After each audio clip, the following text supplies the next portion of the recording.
দেশ ও দেশের বাইরে থেকে যারা আমার এই ভিডিওটি দেখছেন, কৃষি কথা ইউটিউব চ্যানেলের পক্ষ থেকে সবাইকে শুভেচ্ছা ও সালাম। আসসালামু আলাইকুম।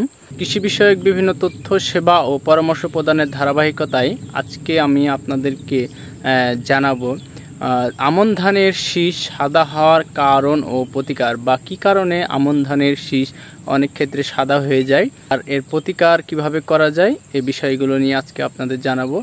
সম্পূর্ণ ভিডিওটি দেখার জন্য সাথেই থাকুন। আসলে ধানের এই শীষ সাদা হওয়ার কারণ কি, এটি যদি প্রথমেই আপনি বুঝতে পারেন বা কি কারণে এই শীষগুলো সাদা হয়, তাহলে পরবর্তীতে আপনাকে আর এই ভোগান্তি পোহাতে হবে না।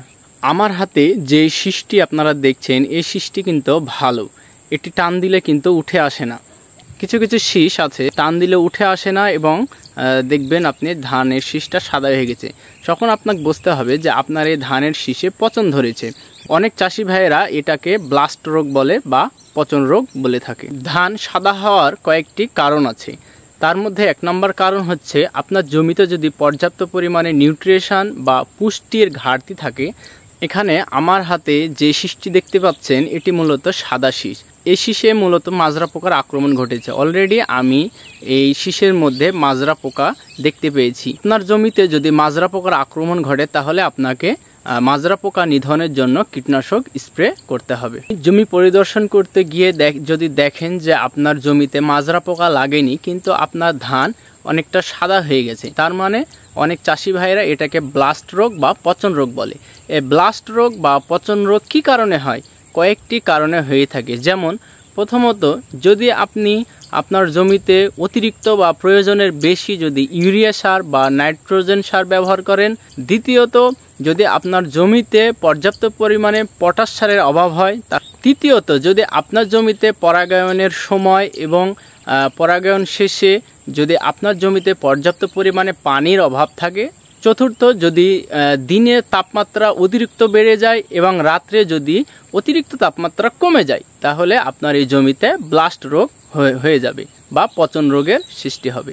সর্বশেষ কারণ হচ্ছে, যদি আপনার গুড়ি গুড়ি বা ঝিরিঝিরি বৃষ্টি হয়, তাহলে বাতাসের আর্দ্রতার মাধ্যমে আপনার এই জমিতে ছত্রাকের প্রবেশ ঘটে এবং ব্লাস্ট রোগ বা পচন রোগ বা ছত্রাকনাশক রোগের আক্রমণ দেখা দেয়। মূলত এইসব কারণগুলোতেই ব্লাস্ট রোগ হয় এবং আপনার ধানের জমিতে ধান সাদা বের হয়। এখন কি কি কারণে এই সকল রোগের প্রতিরোধ করা যায়, এই বিষয়গুলো নিয়ে এখন বলবো।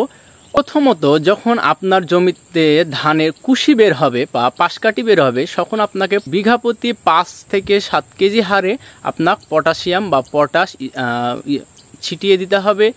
দ্বিতীয়ত, অবস্থায় বা পেটে শীষ আসা অবস্থায় পচননাশক যেমন নাটিভো, টুপার, জিল, অ্যামিস্টার টপ ইত্যাদি সঠিক মাত্রায় প্রয়োগ করতে হবে। এই যে আমার হাতে যে শীষগুলো আপনারা দেখতে পাচ্ছেন, এই শীষগুলো যখন ফুল ঝরে যাওয়ার 2-3 দিন পরে আপনার শীষটা যখন একটু হেলে যাবে, কোনো ছত্রাকনাশক নাটিভো, টুপার বা অ্যামিস্টার টপ বা স্ট্রেলিং আপনারা প্রতি লিটার পানিতে 1 থেকে 2 গ্রাম হারে স্প্রে করে দিবেন। তাহলে আপনার ধানটা অনেক ভালো হবে, চকচকে হবে, পুষ্ট হবে এবং ব্লাস্ট রোগ থেকে রেহাই পাবেন।